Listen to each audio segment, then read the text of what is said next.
The secrets behind masking like a pro. The best editors in the world constantly produce new and insane effects, and it's because of masks. Now, you could be an incredible editor, but would you ever achieve that status without being able to mask? They are super difficult, and it's one of the tools that seems to only get used by the top editors. But the reality is, they're really simple. And I've made hundreds of masking transitions and effects from people to cars to buildings, and these methods work every single time. So this is my secret to masking like a pro. Before we get into the exact mechanics of masking, there's something that you have to understand because without this, you won't be able to implement the rest of the video. So the pen tool is found at the top of the screen. To create a mask, you need to select the tool and then double click on the layer that you want to make a mask on.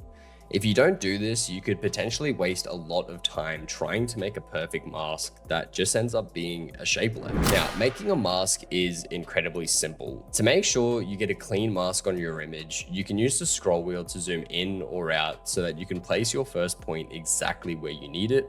Otherwise, you might be slightly off balance and your final product might include a part you meant to cut out, ruining the mask. Now, when you're zoomed into the mask, you can click down on your scroll wheel to activate the hand tool and move around so that you don't have to zoom back out again. Find a beginning point and it's as simple as placing the pen where you want the mask to start and clicking. Move to another point on the object you're trying to mask out and add another point.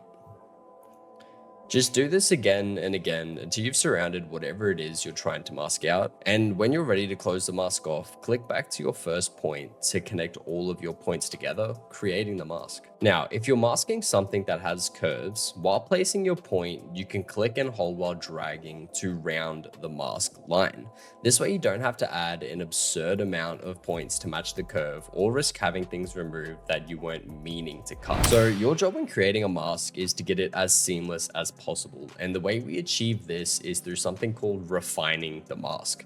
Now, it sounds complicated, but it's basically just tweaking the mask so it looks its best in effects or transitions. The first step to this is to check your mask points. As you go over your mask, you might notice a couple of points that are out of place.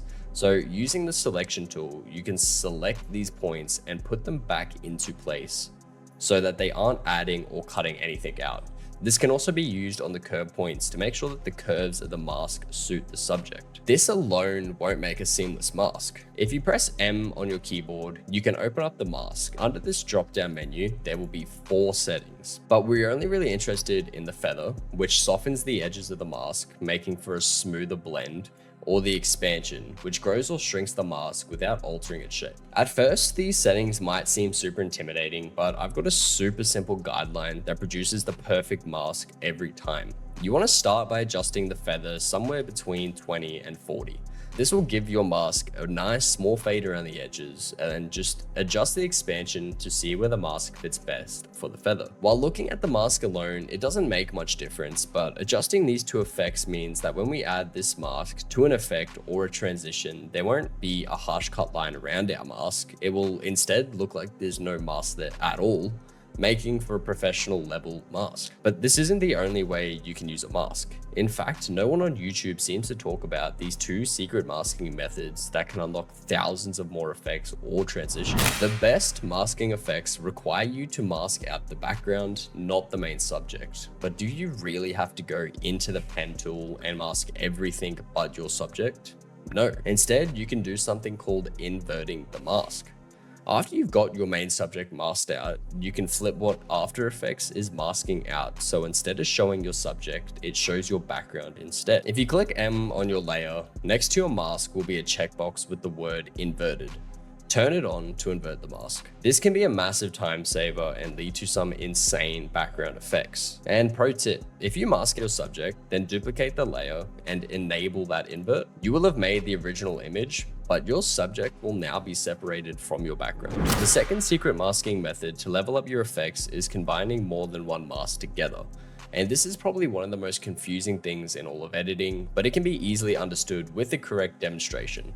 So multiple masks is when you add more than one mask to a layer, creating different areas that have been cut out. But this gets interesting when you open the masks by pressing M and then messing with these options. But there are only really 4 options that we actually need to worry about. Number 1 is add. This combines the multiple masks together, creating one larger mask of both shapes. Subtract removes the new mask areas from the existing mask. Intersect keeps the overlapping parts of multiple masks, and difference removes the overlapping parts, keeping only the non-overlapping parts visible. Understanding these masking secrets is what can elevate your effects to the next level, making things that not even professional level editors have ever made before. Now, what if your subject moves? In almost every video, the subject will be moving in some sort of direction or rotation, but the mask stays exactly where you put it. The mask path lets us go around this problem. If you press M on your keyboard to open the mask, you will find the mask path. If I set a keyframe at the start of the video and then go across a couple of frames and make a change to the mask, it will save as another keyframe. These keyframes work just like any other keyframes, so I suggest that you ease them to make the mask movement smooth. This is useful for making mask animations, which can look super dope depending on how they're used, or you can use it to make sure that your mask actually stays where it's meant to on the screen. But before I move on, I just want to share with you one bonus tip that will level up your mask to another level. If you want your mask to stick to an object the entire time, don't worry, you don't have to go through key by key adjusting it. Instead, you can just track it. If you open up the mask on the layer and then right click, a little button that says track mask should appear. When you click on this, it'll open a panel to the right. Click the Analyze Forward button, and After Effects will begin to track your mask to its subject without you lifting a finger. This is a massive time saver and can be a lot more accurate than you would be doing it yourself. Now, even though this is a really great tool, sometimes its tracking ability can be poor. And that's where the effect Mocha AE comes into play. Mocha is just like a masking app right inside of After Effects, and it tends to have way better tracking than just plain masks do. So after you apply it, just click on the Mocha icon and you should be taken into a new panel. From here, it's almost the exact same as the pen tool. Just click the pen, draw a mask,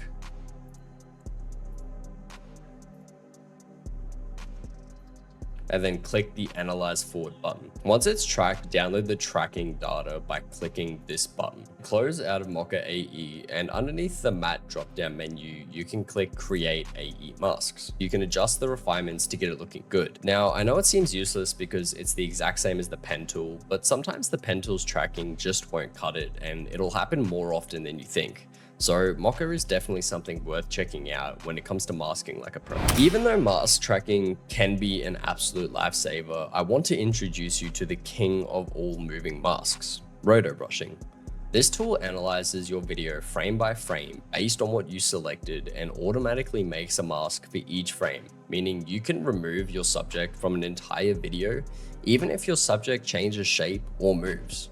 Roto brushing is the doorway into almost 90% of the effects in today's editing world, and without it, you wouldn't be able to become a top-tier editor. Now, this may seem like a way better alternative to the pen tool, but I want to make it extremely clear that roto brushing is hard to master, but it has the same principles as the pen tool. Meaning, if you paid attention to the first half of this video, you're going to be a roto brushing genius by the end. Now, just like the pen tool, the roto brush is found up in the tools panel. You need to select it and then double click on your layer. Instead of cutting around your layer, you instead need to draw where you want the mask to keep, and it'll automatically create a mask for you. If you need to remove anything because the mask went too far out, just hold Alt or Option and your brush should turn red. Anything you wipe over will be cut out. Continue the steps of adding and removing until your subject is not lasting. Now scroll your playhead through the video and just make sure that the mask adjusts how you would like it on each frame. If it doesn't, just adjust it manually. But before we freeze the roto brush, I want to point out that it also has an invert button on the effects panel. We can roto brush out our subject and choose to invert the mask so that it only shows the background. Now that we are happy with our mask and we have chosen either the subject or the background, you can go ahead and click the freeze button, which just stops the roto brush from adjusting itself any further. Now, this alone won't make a seamless roto. If you go into your layers effects panel, you will find the roto brush effects. This time we are faced with even more refinement tools than we were with the pen tool, but we are only really interested in the feather, contrast, and shift edge. So to make your mask super seamless, adjust the feather between 20 and 40, then turn your contrast to 0 and shift the edge to 100%. This will ensure that you have a nicely faded edge that isn't cut off too harshly and doesn't look unnatural. Before we add it to a background, you can see a little white glow around the edges. It doesn't look too flash because it's sitting by itself, but on a background, these edges blend really nicely, making it seamless, meaning you can't even tell that the mask is there. So that was my secrets behind masking like some of the best editors in the world. We've covered the pen tool entirely and then applied those same principles to the Roto brush tool. You should now be able to make some insane effects without being scared of masks. But before I end this video, I want to leave you with one bonus tip that will stop your masks from failing. I've seen every editor I've ever known fall into this trap no matter how good they were at masking. Once you've made your mask, it can be affected by other effects, so make sure to pre-compose the layer. It's a simple mistake, but if you go too long into the edit without fixing it, you can cause some major damage and then have to restart the edit from when you did the Roto brush. So if you're still with us, thank you so much for watching and let me know what you want me to cover in the next one. Until then, have a good one.